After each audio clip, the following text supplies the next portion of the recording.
I'm rethinking my entire relationship because my boyfriend genuinely believes it's worse to cheat on an abuser than to actually be one. To be clear, nobody in this situation is abusive and nobody is a cheater. My boyfriend, 26 male, of 2 years, and I, 24 female, got into an argument that started with a musical waitress, which is about a woman who cheats on her abusive husband with her gynecologist. She's also pregnant. The husband is physically and financially abusive and won't let her leave him, though she is secretly saving up money to enter a pie baking competition, so she can hopefully use the prize money to leave him and find a better future for herself and her baby. Here's my take. I don't condone cheating, but in my opinion, if your partner's hitting you and trying to take all your money, then you don't owe them any loyalty. At that point, you're more of a prisoner than partner, and you don't have to feel bad for cheating. It's better if you don't, because you might be in a lot of danger if your abuser finds out, but I wouldn't shame the cheater. However, in this case, the doctor also has a wife, which the main character knows from the beginning but ignores until she meets said wife, at which point she ends the affair. So, I think she's in the wrong for sleeping with a married man, but not wrong for cheating on her husband. My boyfriend is a lot more religious than I am and says that there is never an excuse for cheating. He says adultery is always a sin, and if she wanted to have a new relationship, she should have waited until she could leave him. He says the husband is wrong for abusing her, but she also made vows to be faithful to him, and two wrongs don't make a right. He says he doesn't know if he could remain friends with someone who cheated on her husband, even if he was abusive. Personally, I think this take is freaking crazy. Of course, I didn't say that to his face, and I find his rigid definition of sin and immorality alarming. He says I don't understand because I'm not religious. I said I don't think religion validates not having empathy for an abuse victim and recognizing that the relationship dynamic changes once abuse starts. I also think the idea of cutting off a friend for cheating on her abuser is horrific. He says it shouldn't matter because neither of us plan on abusing or cheating on the other, and he doesn't want to keep going back and forth about it, but I can't stop thinking about it, and the longer I think, the more disturbing I find it. He's never been cheated on or abused, so it's not like some traumatic psychological thing. He just can't wrap his mind around cheating being okay in any circumstance. Up till now, religion has never been a reason for disagreement, and neither of us want kids, so I didn't think it would, but the whole "you don't understand because you're not religious" really got on my nerves.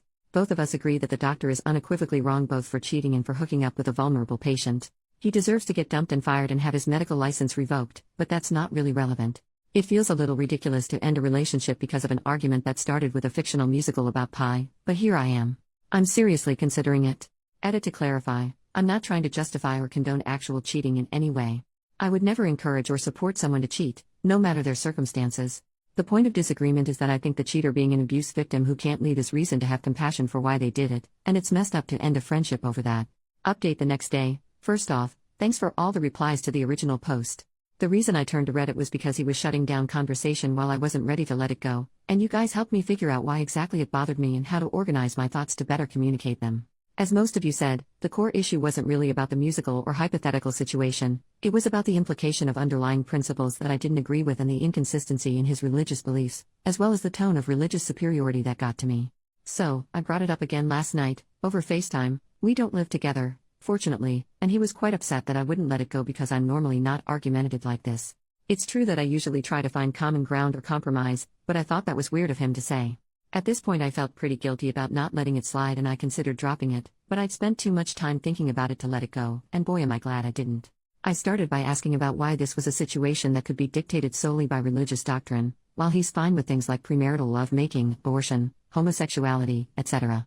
He gave evasive answers for a ridiculously long time, but eventually it all came out. He is uncomfortable with gay people and distances himself from them too. What about our gay friends? Apparently they're my friends, not our friends. I guess we've only hung out with them in larger groups. Why has he never said anything about this before, even when I excitedly told him that 2 of our female friends were engaged? Apparently he thinks he shouldn't have had to say anything, and I should have known he's not okay with people who live in sin. Also, this couple won't really be married. Huh?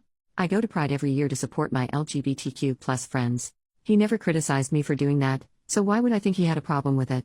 I'm a quiet person by nature, it's not like I don't give him a chance to share his opinion. At this point I start to get really suspicious. I then ask him about abortion and being okay with not wanting kids. Turns out he does want kids. He tried to convince me that I misunderstood when he said he didn't want kids, and he was just saying that he wasn't ready for kids yet but would be in the future. This is an outright lie. I've known since I was about 14 that I never want kids, and I have never wavered on that. I always bring this up within the first few dates, and I distinctly remember him saying that he was looking forward to child-free adulthood, and how much freedom dinks, double income no kids, have. This is when I start to get really upset because I know he's lying to me. Looking back now, I realize I never went back to asking him about abortion because I was so shaken by the kid's revelation. I wouldn't be surprised if he outright lied about being pro-choice as well. The conversation continued with us talking about religion in general. As I said, I'm not religious, and he's never tried to get me to go to church with him or anything.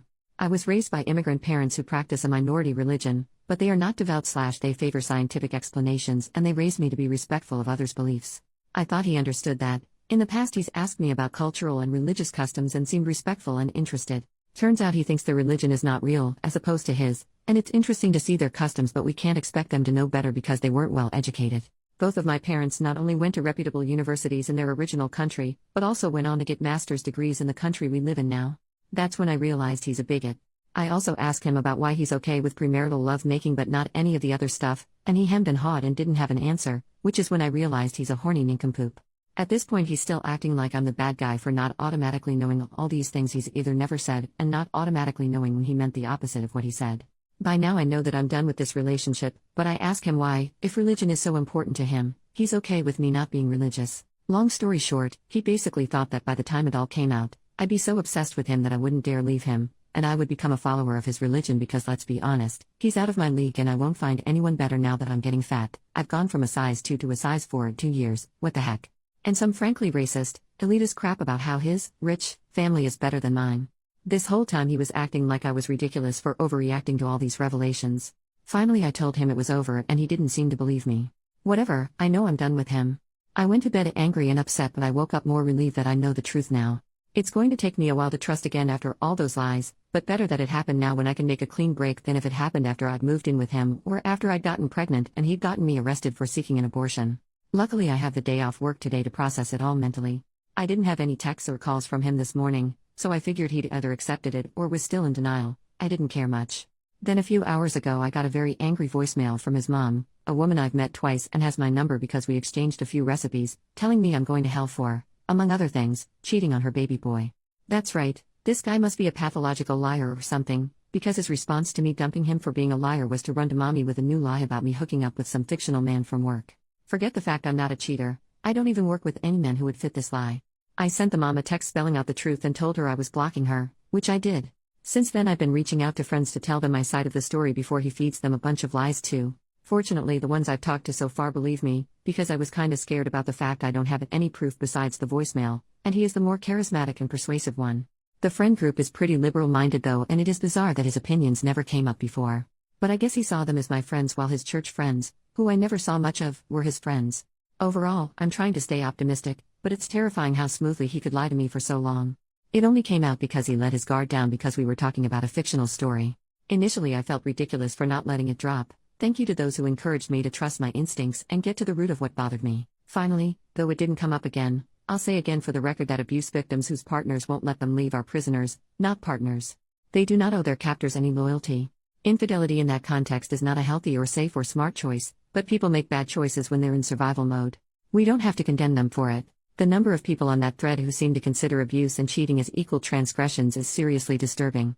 Anyway, on to the rest of my life, I guess.